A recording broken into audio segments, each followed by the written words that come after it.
Now, speaking yesterday, the Prime Minister, Elizabeth Borne, reached out to opposition leaders proposing talks, an olive branch that has been refused by the unions unless the move to raise the retirement age in France from 62 to 64 is scrapped.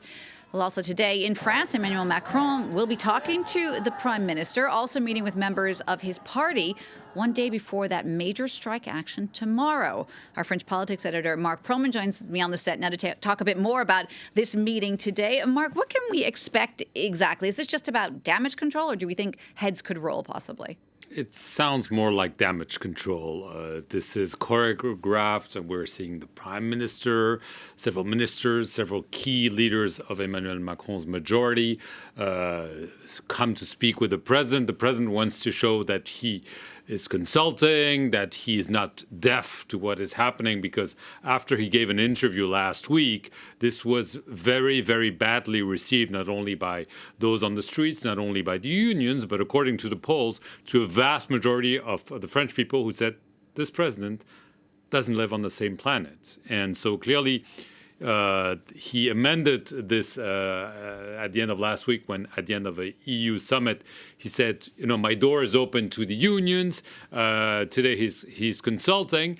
And his Prime Minister, Elisabeth Borne, gave an interview yesterday to the wire agency Agence France Presse, in which he said, we'll try to be more careful. I'm all ready to talk to the unions.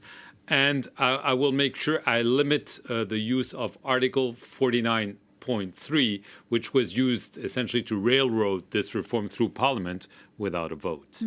So obviously people are still out on the streets, but they're also slightly hopeful, those who are opposed to this law, for something called the Constitutional Council. Tell us a bit about that and if that could indeed rule out the constitutionality of what was forced through by the Parliament. Indeed, this is the question mark hanging over this reform, because it was voted, albeit in a controversial way, by Parliament.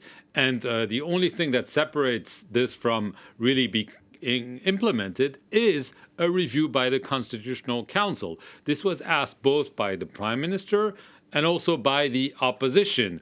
Essentially, there are two arguments. The first one is the one I mentioned earlier, is the way this was pushed through Parliament. The opposition is saying the government used all kinds of ways to stifle debate, to make sure it was debated only a few days and instead of how it should be debated. The other argument is that this was presented as a finance law, and in fact, it is not. It is a reform of the pension system, so the fact that it was presented as such is deceptive. And so there's a possibility that the Constitutional Council might deem the bill unconstitutional or partly unconstitutional, and this could really reshuffle the cards.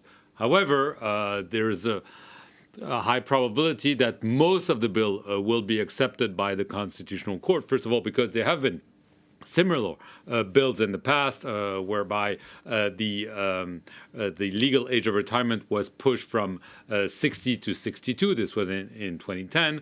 Or the contribution of those who work for those who retire was brought from 41 years to 43 years. But there is still this possibility. Some are hoping that the Constitutional Council will rule it unconstitutional as an exit ramp for this reform. This is not what Emmanuel Macron is hoping for. In the meantime, he's hoping that the protests will die down. There's no guarantee because, as we've seen last week, this reform is still highly unpopular, and the unions are certainly hoping that the people will turn out en masse in the streets tomorrow and in the days to come. Well, just very briefly on that, Marc, to wrap up, do we think that the strike movement will continue to grow, or will it lose steam?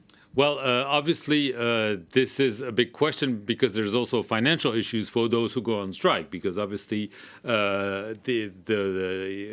issue of being paid, if you're not paid for days and days and days, it adds up, especially when there's inflation and so on. The government is banking on this. Essentially, they're hoping that people will get tired, will get fed up, say, okay, we've done what we could. There's also the issue of violence. We've seen some violence in the last demonstration.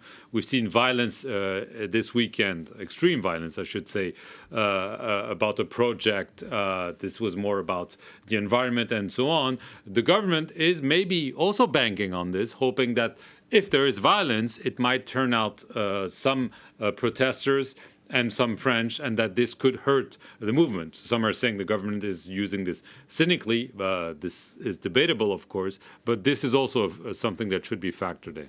Okay, Marc, thanks so much for that. France 24's French politics editor, Marc Perelman.